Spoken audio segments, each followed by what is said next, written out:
What's that? Who's here?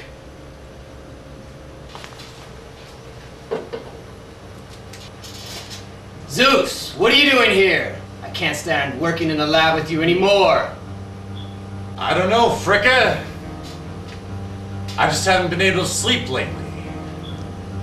Okay, Dr. Zeus, why don't you make yourself helpful and go get some of those fat stem cells? But Fricka, we need a human test subject.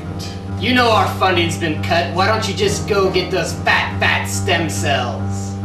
Yeah, but you know what? I've got a better idea. I always pegged you for a Benedict Arnold.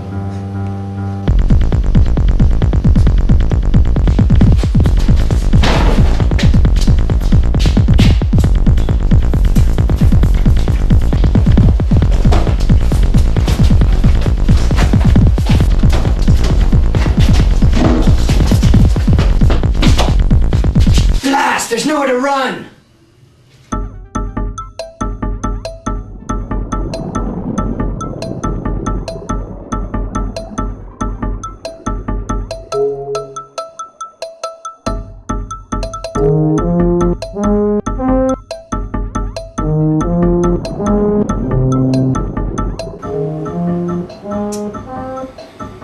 Yeah, Manfred Mann did a pretty good job with this movie. It's pretty true to life.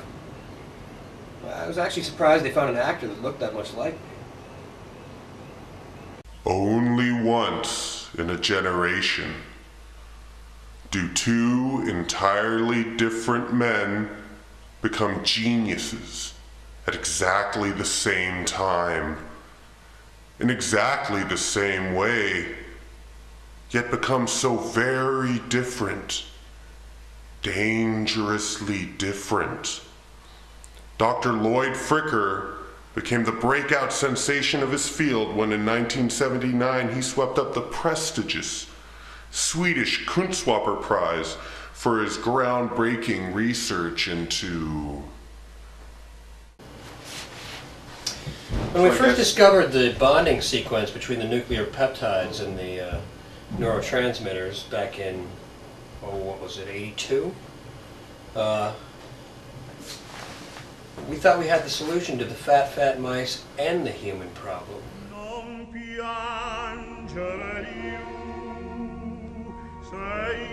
He couldn't spit! Ah!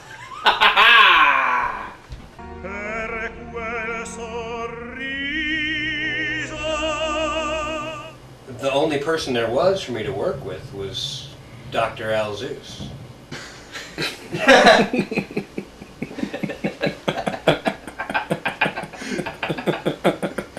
He was brilliant. Back then, I had the greatest respect for him. He was the top man in his field. Educated at Oxford. He was just a brilliant man. Most of the scientists in those days didn't even understand it.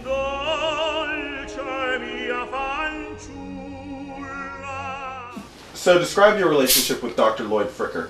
Well, Dr. Lloyd Fricker, he's a city slicker.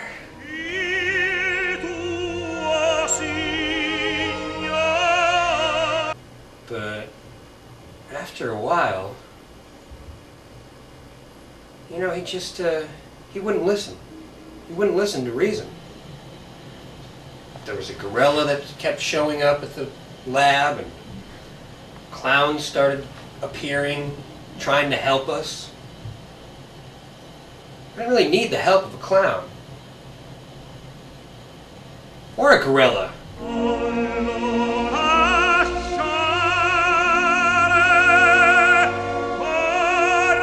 At what point did your working relationship with Dr. Zeus begin to deteriorate? Well, it came to our attention that we really needed to be able to work with human subjects for our research, and it just wasn't legal back then. It's still not, and that seemed to push Dr. Zeus over the edge. He never really recovered from that blow. So,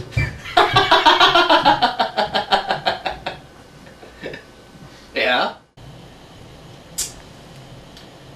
Yeah, the problem with Dr. Alzeus is his methods were unsound.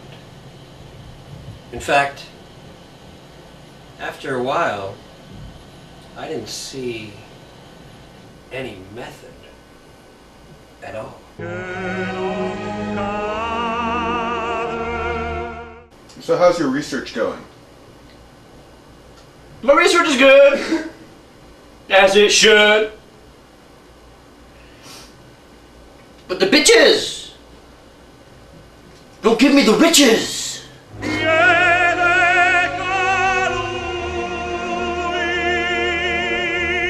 weren't going to be able to continue our work unless we had a human subject. So I noticed that your nipples are bleeding. My nipples always bleed when I don't get what I need. Such as permission to test on human subjects? Yes, the human subject in a philosophical context.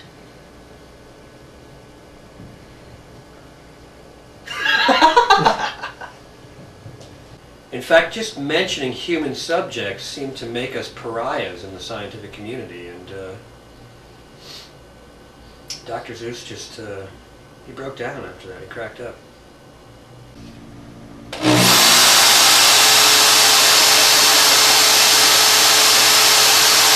So, why did you end up throwing Dr. Fricker's unconscious body into this machine that you two had built?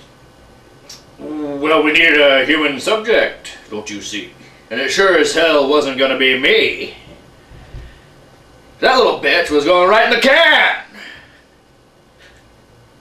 'Cause he's my man!